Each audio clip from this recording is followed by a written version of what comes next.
জায়গার নাম শুনলেই ব্রাহ্মণবাড়িয়ার কথা মনে আসে না? আসলে কি ব্রাহ্মণবাড়িয়া অত্যন্ত একটা গুরুত্বপূর্ণ জায়গা বাংলাদেশের জন্য, যেখানে সুরের সম্রাট উস্তাদ আলাউদ্দিন খাঁর জন্মভূমি সেই ব্রাহ্মণবাড়িয়া। সেই সারা বাংলাদেশের তিতাস গ্যাস সেই হলো ব্রাহ্মণবাড়িয়া।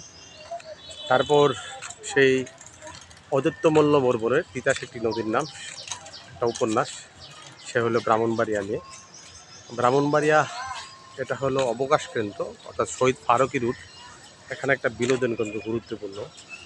ব্রাহ্মণবাড়িয়া গড়ে উঠেছে সেই তিতাস নদীর পাশ ঘেঁষেই। এই ব্রাহ্মণবাড়িয়ার তিতাস গ্যাস সারা বাংলাদেশেই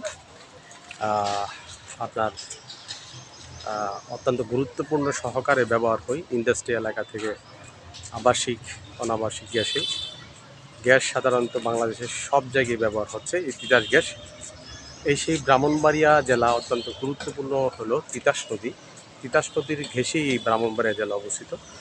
আমাদের যেই আশুগঞ্জ যেই গ্যাস ক্ষেত্র ফার্টিলাইজার, এই সেই ফার্টিলাইজারও সেই আশুগঞ্জ অবস্থিত। এই ব্রাহ্মণবাড়িয়া জেলা গড়ে উঠেছে গুরুত্বপূর্ণ স্থান তিতাস নদী এবং তিতাস গ্যাস, এই গুরুত্বপূর্ণ জায়গা। ব্রাহ্মণবাড়িয়া শুধু নামেই নয়, কাজেই বিশ্বাসী। আমরা আছি যে অবকাশ কেন্দ্রে, এই অবকাশ কেন্দ্রে তাহলে শহীদ ফারুকী রুট, এই শহীদ ফারুকী রুটে আছি। এখানে বিনোদন কেন্দ্র, মানুষ এসে গল্প করে, কথা বলে, আড্ডা দিই, অনেক কিছু করে এই জায়গার ভিতরে। এখানে হলো স্মৃতিসৌধ, এই স্মৃতিসৌধটা আপনারা দেখালাম।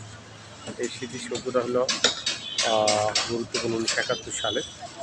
আর ঠিক এটা ডিসি বাংলার ঠিক পশ্চিম দিকে অবস্থিত এই শহীদ ফারুকী রুট বিনোদন কেন্দ্র। কোনো আসে, ঘুরে, আড্ডা দিয়ে, গল্প করে। সাথে থাকবেন, ভালো থাকবেন। ভালো হলে লাইক, কমেন্ট, শেয়ার করে সঙ্গে থাকবেন। ধন্যবাদ।